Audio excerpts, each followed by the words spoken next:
Greetings, one and all, and welcome to Seven Kinds of Mischief. I'm your host, Stone, and with me today is the one, the only, the Doctor of Destruction and Disaster, Adega Outlaw. Hail, brother. Hail, brother, and good evening, everyone. And it is a good evening. It is a good evening for scariness. It is a good evening for spooky tales. We just got off of Patino Slant's Zombie Hour. Where they did a rendition of the Night of the Living Dead. That was fun. Harrison was there. Purple Valkyrie was there. It was nuts. Mexican Iron Man was there. It was absolutely crazy. Had a fun time. Awesome. But we are here tonight, ladies and gentlemen, for some spooky tales, and I would like to welcome Dave Bob. Dave Bob says, Adega! Thanks, Dave Bob. Hey, everybody in chat. You know, when I'm on these things, I don't get into the, I don't multitask well. So hello to everyone, even though I don't type it out. Hello, Pod Racing Palpatine, Jedi Bill 797, Lady Miss, the Guardian of the Void is here, ladies and gentlemen. Chris Persia, the Battle Angel, Heiress of Chaos, Mark the Infinitely Tired, Happy Dinosaur 8000. Good evening, guys. Good evening, Pod Racing Palpatine. How are you doing, brother? D.D. Myers, good evening. I'm so used to saying good morning. I almost say it every time I Darth Astor. That's the you know the thing with having a morning show is you always want to say good morning to everybody. Luis Sparrow, good evening. Oh man, it's late there, Luis. It's got to be like 1 o'clock in the morning for you in purple.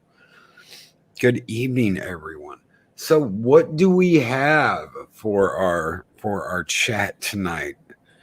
For our spooky tales, Adega? Well, I'm going on a little different approach. This one is something that could happen to anybody, regardless of station or circumstance or location around the world. And it's more bizarre or strange than it is actually spooky. But I guess depending on who you are and where you're at, it might actually terrify you. These are stories. I'm going to read one in particular. But some of you know that on Saturdays, I work with 40 and Barber on doing supernatural things or ancient things, whether it be about Atlantis or the ancient Mayas or Toltecs, or we've been doing Halloween stuff as well. Just a different way about it.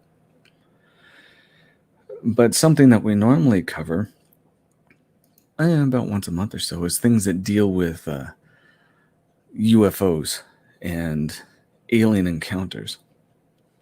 And there's a lot of stories out there. Some of them are BS. There's one gentleman out there, some of you know, and he has some collaborating evidence where he talked about when he was young, he was recruited for Solar Warden. And those of you who don't know what Solar Warden is, apparently it is a secret space program of the United States government. And they have what they call non-terrestrial officers flying in interplanetary, and some say interstellar ships of the United States that are helping defense of our planet from basically an intergalactic war, whether you believe it or not. But he describes of where people are being abducted, and some of them never make it home, but end up in basically a larder for alien races with body parts and people that have been chopped up and are being sold for food for other races, which makes you wonder whether or not this program that was in the 80s and revisited again not too long ago called V, if there was actually someone in there that knew something about these type of things. I kind of doubt it, but that guy had an incident, or at least he claims he did. And people have heard of Barney and Betty Hill, who were one of the first ones in the United States that we know of, husband and wife that were abducted and had a horrific story. or Travis Walton, where he was gone for several days and no one could explain where he went. And his story turned into a book and also a movie called Fire in the Sky, which Fire in the Sky doesn't relate at all to his story very much. He says That it is was one creepy movie, though. right. And he said it wasn't like that at all. He was abducted. He was gone for days and saw some strange things, but not as dark as what the movie paints. And so he's trying to redo that movie. But there's several stories, and I'm sure all of you have heard of them. There's two. One from the United States. This is one of the first known close encounters or near abduction stories. And then I'm going to get into the big one later on that I wanted to cover, which is more recent. But this one is about a Colonel H.G. Shaw. And here we go with his story. Pardon me. This was one of the earliest reported alien encounters and was written up in the Stockholm Evening Mail in 1896. Colonel H.G. Shaw was traveling with his companion up by a... Let me read that again. Sorry, you know how my eyes work. Colonel H.G. Shaw was traveling with a companion by horse and carriage towards Lodi in California. Lodi is one of the desert areas. Suddenly, their horse startled, and they saw three strange beings at the side of the road. The creatures were slender and humanoid in appearance, but 7 feet tall and bald, except for a velvety soft down that covered their bodies. They didn't speak, but warbled was his word to one another as if they were chatting. They held lamps that shone unnaturally bright and seemed to be formed of some sort of glowing material. Shaw said that the creatures possessed a strange and indescribable beauty. The aliens attempted to lift Shaw, and he felt they wanted to carry him away, but he was too heavy for them. Eventually, they moved away, floating just above the ground. Shaw followed them until they reached a huge cigar-shaped spaceship. We all know about those. The creatures flew up and disappeared inside the door. Then the ship darted off, and they lost sight of it. That was in 1896. The real story I want to get into, though, is one from much more closer to our time frame. And this one is probably one of the ones where you can say is closest to being validated as you can. And when I get in the story, you'll understand why. And Adega, can I ask you real quick? Crimson Miss asks, have you heard of an event that occurred the same year called the Great Airship Crash in Aurora, Texas in 1897? Crimson Miss, I used to actually live there. I actually used to actually live in right by the airfield that used to be there. But have you ever heard of that, Adega? Actually, yes. And there is an image. I was going to give it to you, but I neglected to do that, of a cigar-shaped great airship that someone drew of the incident that had happened there. Whether they are related to each other, I don't know. But there are drawings, and they seem to relate to each other. So, yeah, I did know about that. All right. Well, this story that we're going to do, this will take a couple minutes, was in Australia on the East Coast. And forgive me, there's going to be words in here that are typical Australian. I don't know if English use them, where they say caravan for people in the United States. It basically means a trailer. There'll be a few other times I might stumble just a little bit, and it's because it's Australian, you know. So, here we go.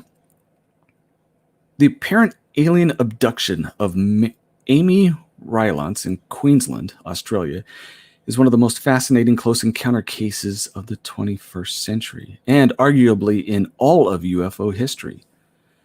The events of October 2001 are also intriguing, as they were largely viewed, examined, and investigated almost immediately following the encounter.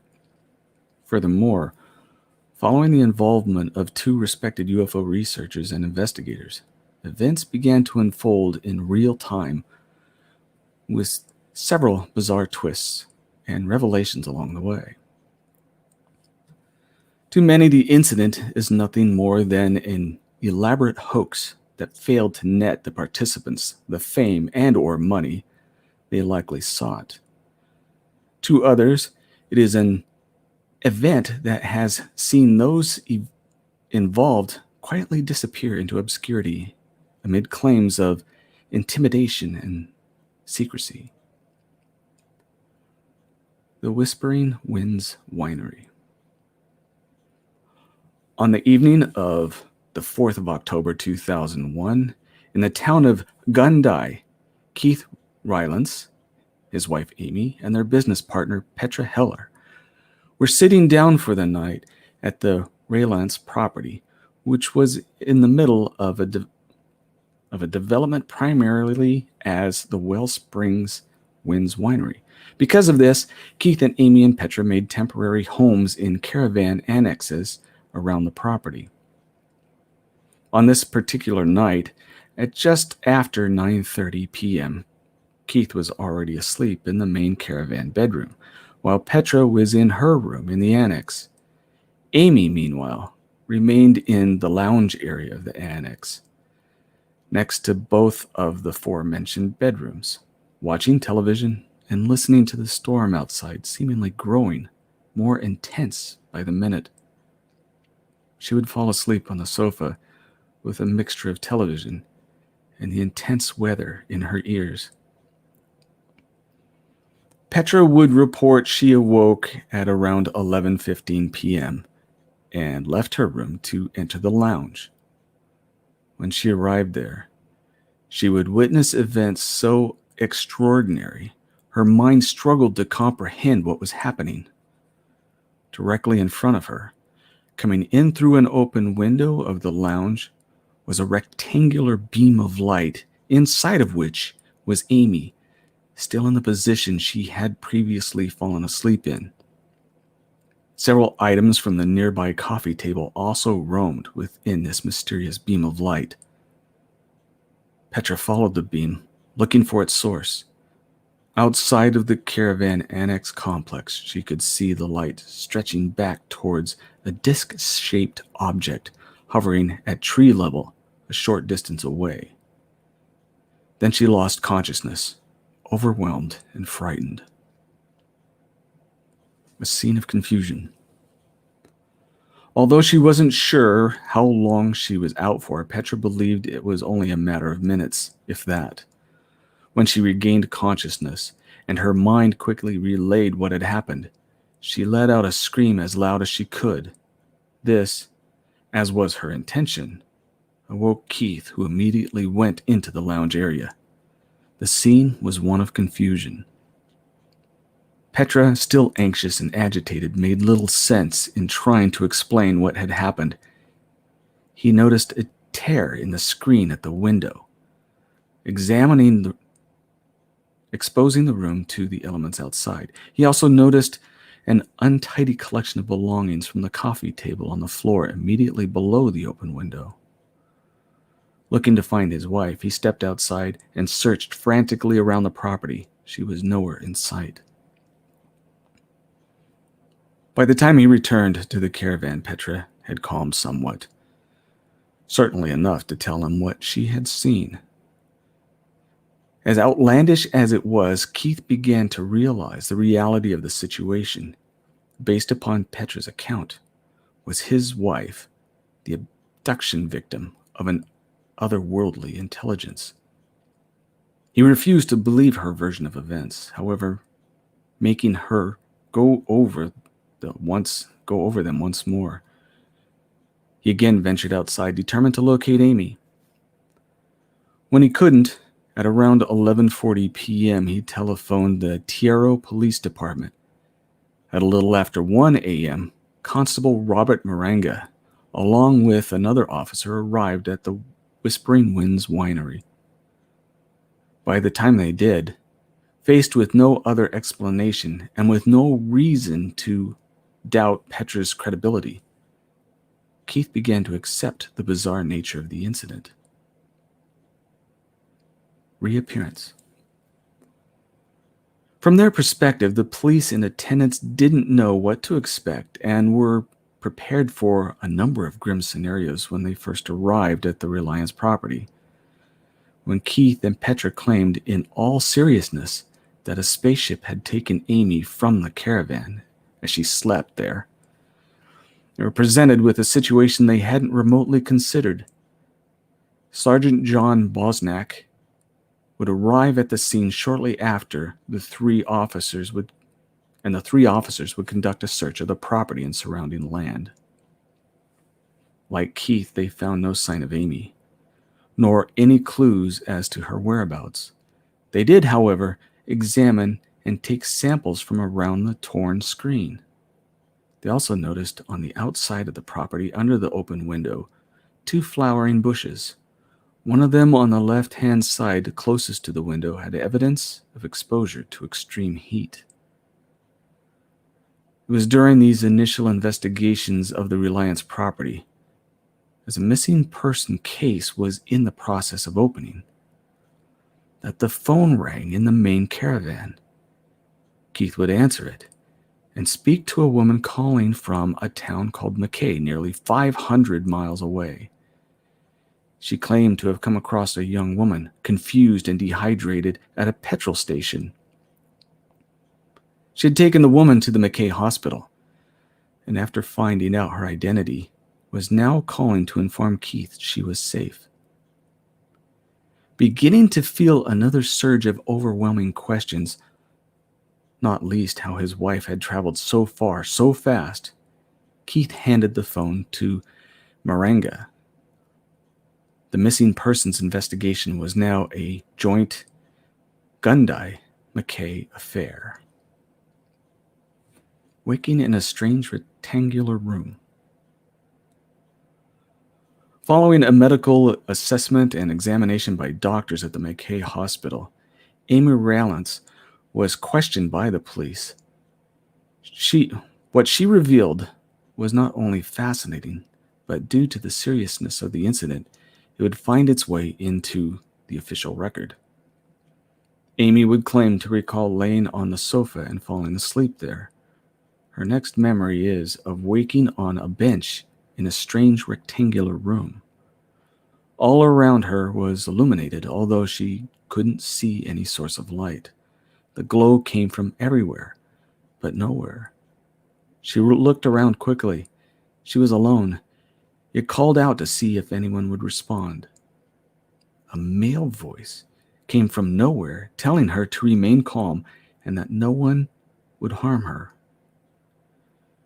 Shortly after a sudden opening appeared in the wall of the room, a guy entered. He was around 6 foot tall and had on a one-piece bodysuit that covered him from head to foot.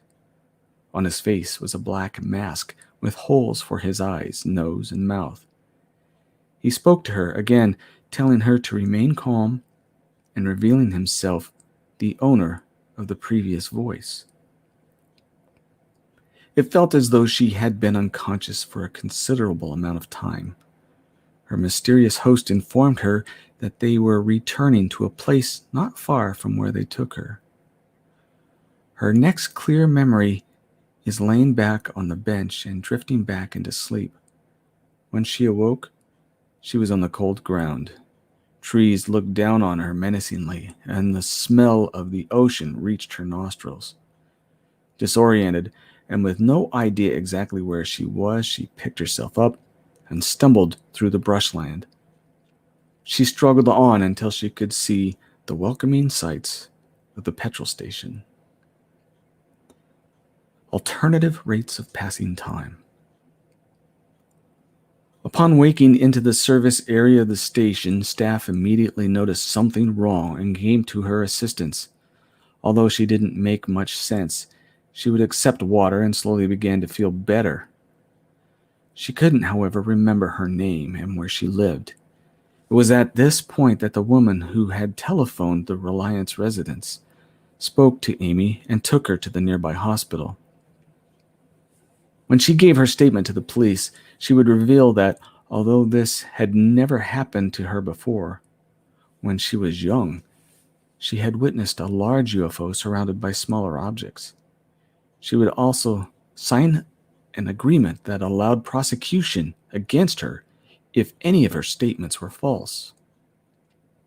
As Petra and Keith were still a long drive away from arriving at McKay, the police would book Amy into a hotel for the remainder of the evening.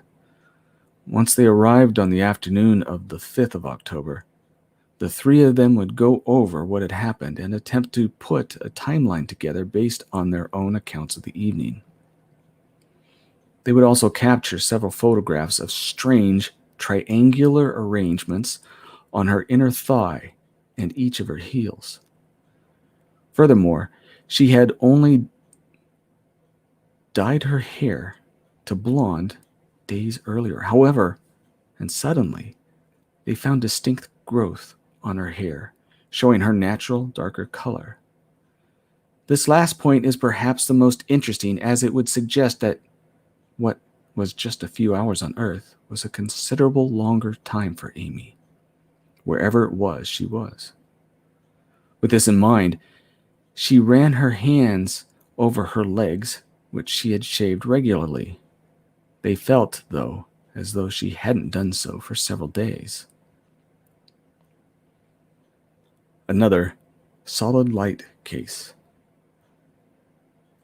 The trio remaining at the hotel immediately began researching UFOs and alien abductions.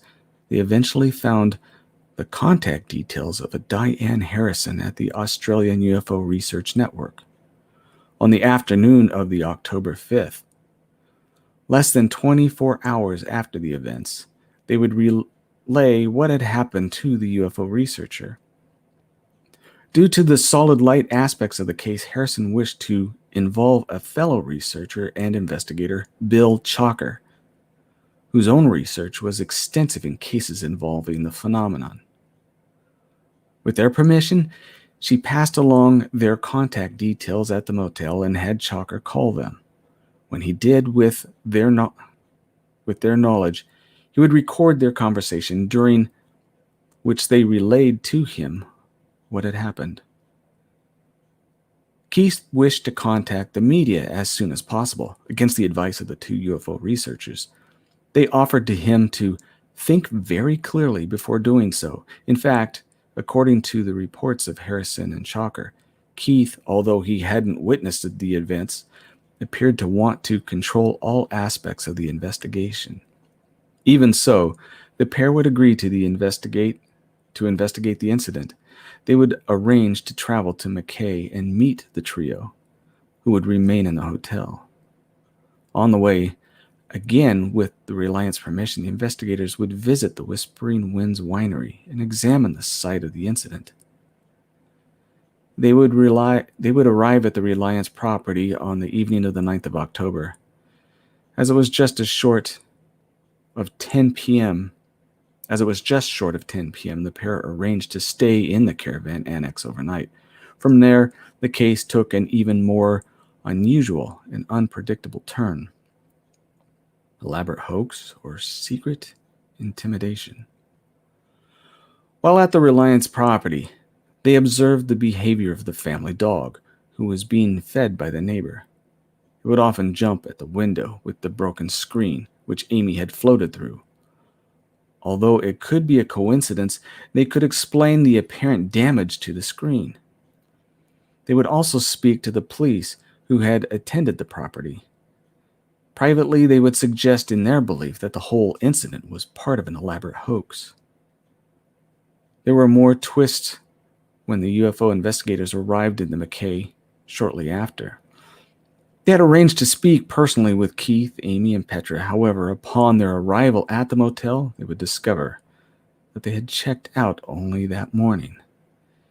Several voicemail messages went unanswered. Then, out of the blue, Keith phoned. After apologizing, he would state that they had been forced to move to a secret location due to a Men in Black experience. According to Keith, their car was followed several days previous by a heavy-duty four-wheel van. He would contact them again several days later. However, he He revealed no new information, including their location. Since that time, although the case is still officially open, the whereabouts of Keith, Amy, as well as their business partner Petra Heller remains unknown. Rumors, however, persistently circulate that all three currently reside somewhere in the north of England. Was the incident a simple hoax? And if so, why would the trio feel the need to flee the country and essentially go into hiding? Or might the incident be more genuine than most give it credit for? And the witnesses have indeed been intimidated into seclusion and secret, unknown existence. And there you have it. The case of Amy Reliance. That is nuts. Absolutely insane. Thank you, Adega. That's not a problem. That one interested me because of simply the time aspect. They can't pin that down. Evidence shows that she was there, even though some people think it was a hoax and that she had traveled the day before. So it was just strange. The loss of time is something that's been described before in the hair. The Right. fact with her hair. Right. And the dehydration, that isn't something that happens very rapidly. I mean, the day, you wouldn't notice it. 3 days, yeah, you would. You'd be dead. 2 days, you would notice it, but not in 1 day. Not if they were pulling off a hoax. But you never know. No, you never know. You never know. So, the story I have for you tonight, I might read two. I don't know. It depends on how long this first one lasts. The first one is called The Quiet Sky.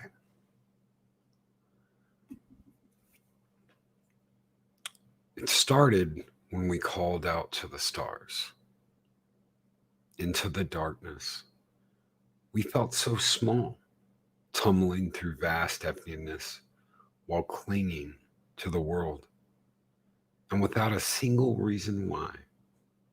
We were curious, yes, but ultimately I think we were just terribly frightened. And we were young, so very young. Children. And like lonely, lost children, we did the only thing we could think to make it stop. We did what we thought we had to do to make sure the universe made sense. We called out to it for help. For years, we scanned the sky for a sign.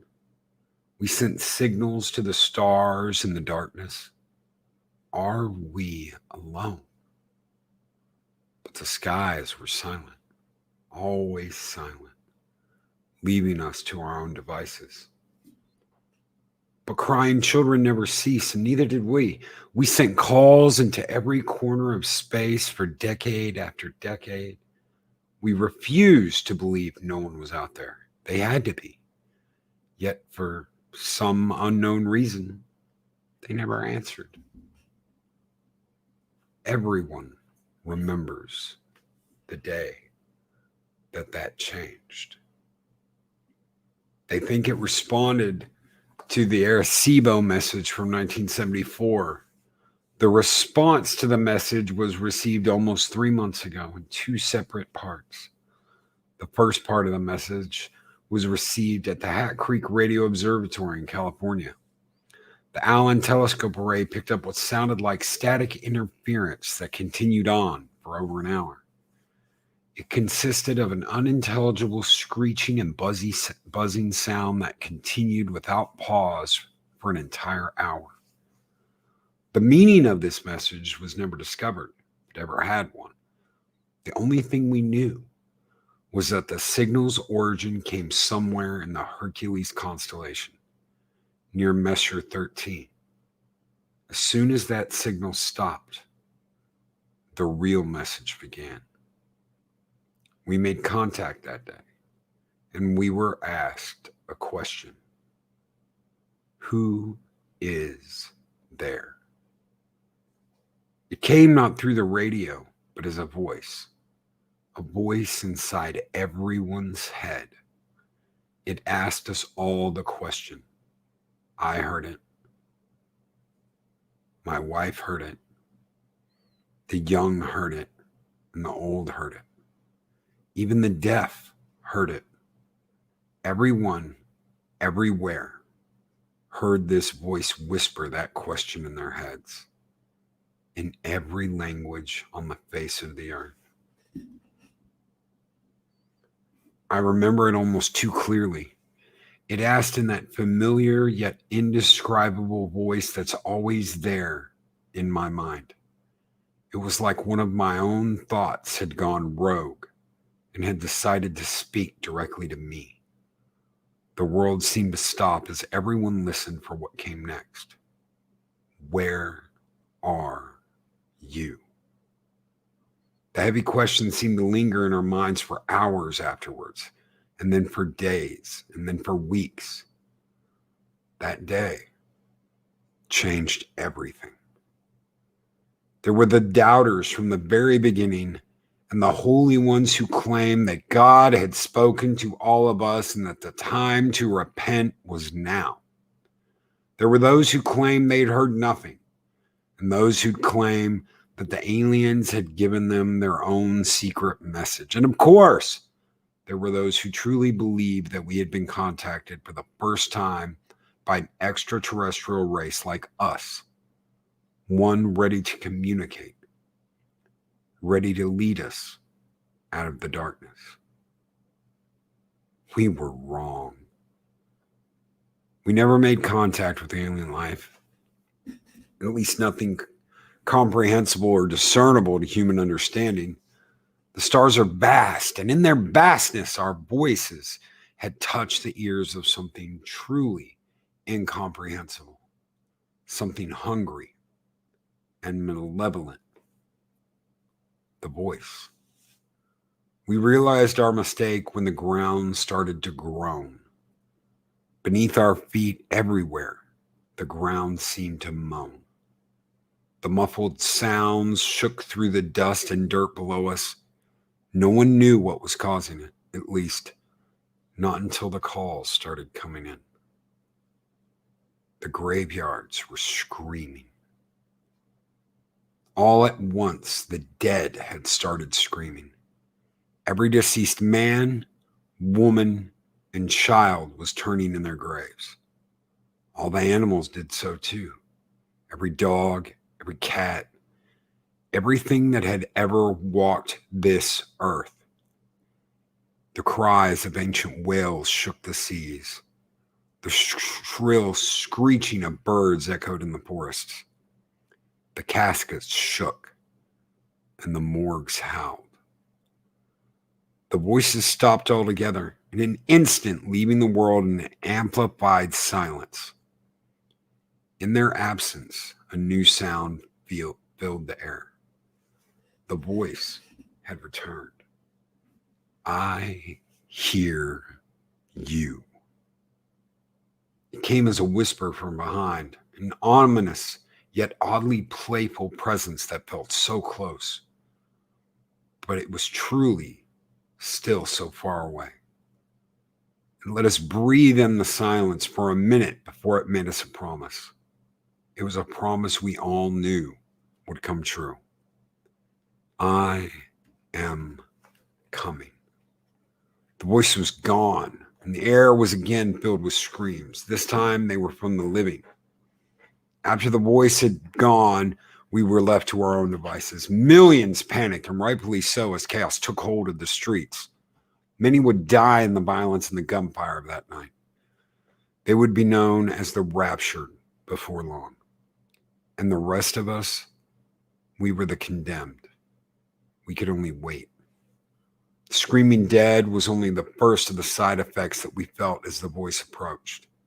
The closer it got, the more we felt it. That first night after the screaming, we noticed the stars bleed for the very first time in history. A section of the western sky had turned black, blacker than the night. It was only truly visible because of the ring of stars around it. The light from those stars had turned red, and they seemed to bleed across the sky like food coloring dropped into water. Their light swirled and flowed all around the edge of some unseen mass. I knew then that I was staring into the face of that voice. Our scientists claimed that nothing was there and that their radar and scans always came up empty. Their telescopes could see nothing but the darkness in that section of space. However, the proof was right in front of us, as every night that ring of darkness got wider and more stars bled in the sky. We watched it come. As each night passed, the black spot would widen and more stars would distort and bleed around it. During the day, a new hell would greet us. The side effects worsened. The days always brought something new. I'm sure most of what happened will go untold and unknown. Animals started disappearing, all of them. No tracks, no traces, no bodies were left behind. Pets would run away, some violently so. They all retreated, never to be seen again. The forests were left abandoned, the oceans empty, the air was left silent. The world seemed empty and lonely. They felt like water receding from a shore just before the tsunami breaks. One day, about 2 weeks ago, scientists tried to talk to the voice again. They hoped perhaps to reason with it. They told it about what was happening on our planet and asked it questions. The scientists begged. It didn't speak. When asked what the voice sent, a response, the next night the skies lit up with streaks of fire. It was a light for hours, blazing with orange and red. We didn't realize the effects until the next day, when the televisions turned to static and the phones refused to work. We had sat watching as all the satellites were knocked out of heaven. After that report became rumors and ramblings, sanity a thing of the past, the air chilled and weighed us down. The voice was nearly here and everyone felt it. It rained for a week after the satellites fell. The rain was salty and marred with an unknown filth that turned the grass black. Maybe the satellites tracked something back in with them when they hit the sky. No one knew for sure. All we know is that it fell from black clouds as black as charcoal that blotted out the sun, like liquid ash. Darkness fell upon us for days. When the clouds went away, the skies were empty. There were no clouds, yet the sky hung low and gray. If the sun was anywhere in the sky, it never made itself known. Even it had abandoned us. Each day grew slowly darker and darker until night and day became almost the same. Some people would claim later that they'd seen things in the dark. Creatures with gangly limbs and crooked faces lurking in the corner of their vision. They were tall, white creatures that looked molted or rotten through their transparent skin. Appearances would last for just a second or two before vanishing without a trace. Some believed this was the first step in the aliens' invasion, but the rest of us didn't know what to think. We just knew it was nothing that simple or benign. They must have been hallucinations, just more madness to endure, but ultimately as harmless as anything else. As harmless as the screams of the dead, the missing animals, and the dying sky. Appearances slowly increased in duration and number. I think everyone saw them at least once, but I don't think a single person would ever guess what they truly were. They never touched or spoke to anyone. They certainly never harmed anyone. Most who got good looks at them described them as mournful or sorrowful looking. Some even claimed the creatures watched over them at night, and others even claimed that it seemed as if the creatures were sorry for them. One claimed to have even seen one prostrate upon the ground, hands clasped above its head. He said it was praying for us. Prayer was no help. The churches and places of worship that had divided us for so long failed to bring hope to anyone in the end. The voice let them pray and beg for a while, but just days ago, the voice ended it all. No one questioned how, for at this point, nothing had happened that surprised anyone. But on the final day, it all burned. Everything. People rushed to their centers of faith, but found no solace. The churches and temples had suffered the same fate. The people were left abandoned by their greatest hopes. There were rumors of churches all over the world with walls formed from the bodies of those who sought refuge. They were merged into the walls, stuck to them like flies in a trap. They died still pleading for hope. They were beyond help. The rest of us learned to stop begging.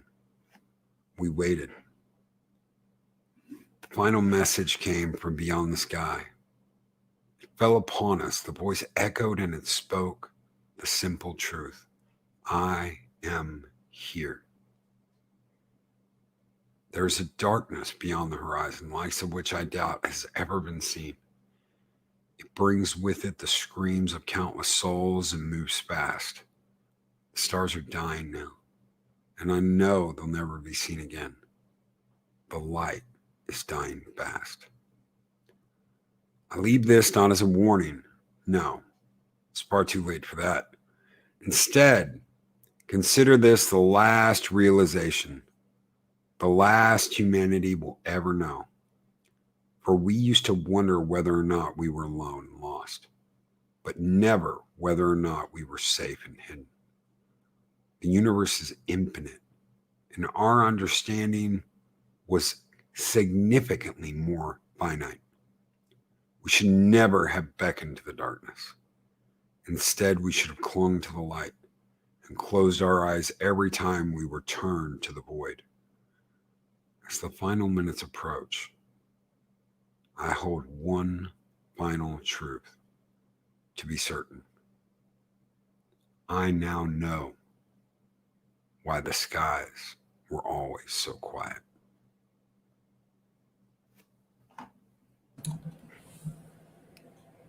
That's my favorite one so far. That was cool. I really like that. I have Eris of Chaos to thank for that. She pointed me in the direction. She didn't find that story, but she pointed me in the direction of a really good website, and they actually have your Russian sleep experiment on there. Ah. So when I saw that, I was like, I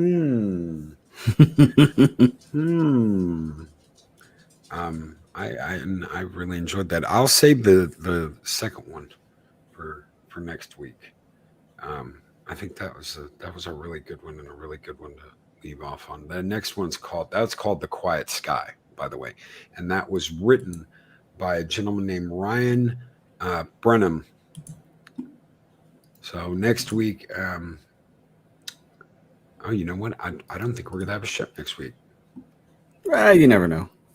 We might. I don't know. Depends on how quickly I get to Michigan. We may do it on Friday. Delay it a day. I don't know. I'll let you guys know out there what we decide to do. Thank you, everyone, for being here, and thank you for hanging out and listening to us ramble for the last 45 minutes. Maybe raise the hair in the back of your neck a little bit. Maybe cause you to take a few extra minutes to fall asleep, or maybe make you hug a loved one before you go off to slumber and or abducted or the stars go out. Yeah. Thank you, Lady Miss. Thank you guys so very much. Thank you, Purple Valkyrie, Day Above Galactus. Yeah, something like that. Avoid. Red skies at night, neighbor take flight. Red skies at morning, neighbor take warning. Oh, shit. Thank you all so very much. Thank you again, Adega, for hanging out with us on Oh, these it's always fun. Thursdays. Always fun. I've really enjoyed these. We got to keep doing something like this. Yeah, absolutely. I love it. I absolutely love it. Guys, take care. We will see you all in the morning. Two things before you all get out of here.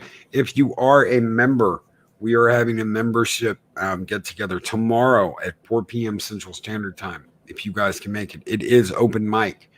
And anyone that is a member of the YouTube channel, anyone who's got who's a Warrior of Asgard or a we'll open it up to everybody.